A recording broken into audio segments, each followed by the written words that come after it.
Guys, good morning. Back to work na naman tayo guys ngayong umaga. Pasok na naman tayo ng trabaho.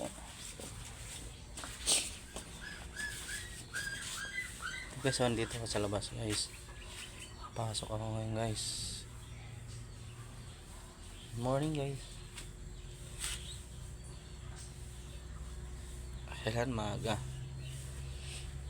Kasi yung pasok namin alas 7. Ngayon guys, good morning. Busy na kayo guys, almusal na.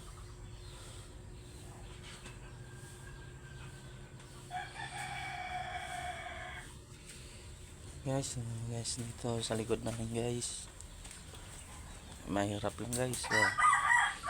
Pero malinis yan guys. Wala ba lang kahapon guys.